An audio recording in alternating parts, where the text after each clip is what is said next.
ఉన్న బంగారాన్ని విడిపించి ఆ రోజు ఆన్లైన్ రేటుకే మేము కొంటాం. Sharma gold company. కామతురాణం నా భయం నా లజ్జ అంటే కామంతో కళ్ళెక్కిన వాడికి భయము సిగ్గు ఉండదు. మన కర్మ ఏంటంటే ఈ మాటలు నిత్యం మాట్లాడుకోవాల్సి వస్తోంది.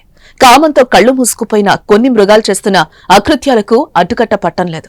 తాజాగా నెల్లూరులో వదినపైనే కన్నేసి మరిది చేసిన కిరాతకం కన్నీరు పెట్టిస్తోంది. వదినంటే తల్లితో సమానం అంటారు. ఆమెను తల్లిలా భావించాలి. కానీ ఈ దుర్మార్గుడు వదినిపై మోజుపట్టాడు. కామ కోరికలు తీర్చాలని వేధించాడు. ఒప్పుకోకపోవడంతో హత్య చేసేశాడు.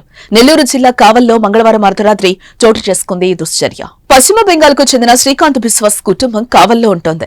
శ్రీకాంత్ పైల్స్ వ్యాధికి చికిత్స చేసే క్లినిక్ నిర్వహిస్తున్నాడు. శ్రీకాంత్ బిశ్వాస్ తో పాటు ఆయన భార్య అర్పిత బిశ్వాస్, ఇద్దరు పిల్లలు, శ్రీకాంత్ తల్లిదండ్రులు, వరుసకు తమ్ముడయ్యే నయ బిశ్వాస్ కలిసే ఉంటున్నారు. ఈ క్రమంలో అన్న భార్యపై కన్నేసిన నయ బిశ్వాస్ తరచూ వదిను వేధిస్తూ ఉండటంతో కుటుంబ సభ్యులు పలుమార్లు మందలించారు. అయినా అతల్లో మార్పు రాలేదు. న్యూ ఇయర్ సెలబ్రేషన్స్ రోజున మరోసారి తనలోని సైకోని నిద్రలేపాడు.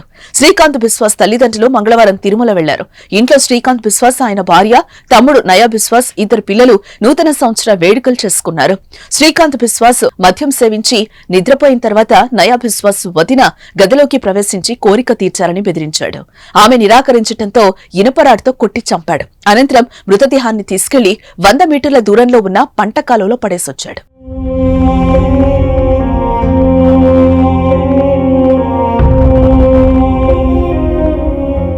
ఉదయం నిద్రలేచిన శ్రీకాంత్ ఇంట్లో భార్య కనిపించకపోవడం, రక్తపు మరకలు ఉండడంతో స్థానికులతో కలిసి సమీప ప్రాంతాల్లో వెతకగా పంట కాలువలో భార్య మృతదేహం కనిపించింది.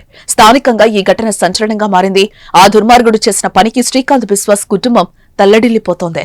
ఆ పిల్లలు తల్లి మృతదేహం చూసి కన్నీరు మున్నీరవుతున్నారు. నిందితుడిని పోలీసులు అరెస్టు చేసి కటకటాల్లోకి నెట్టారు. సమాజంలో ఏ నేరం, ఎవరు హత్యకు గురైనా దానికి ప్రధాన కారణాలు రెండు. ఒకటి కామం, రెండు కరెన్సీ. ఈ రెండింటి కారణంగానే ఎక్కువగా హత్యలు జరుగుతున్నాయి. మనుషుల పశు ప్రవృత్తి రోజురోజుకి పెరిగిపోతుంది.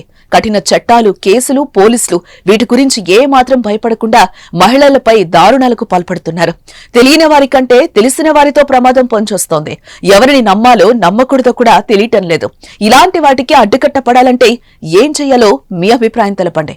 అదేవిధంగా వదినను చంపేసిన మరిది నయా బిశ్వాస్ కు ఎలాంటి శిక్ష విధించాలో కూడా కామెంట్ చేయండి.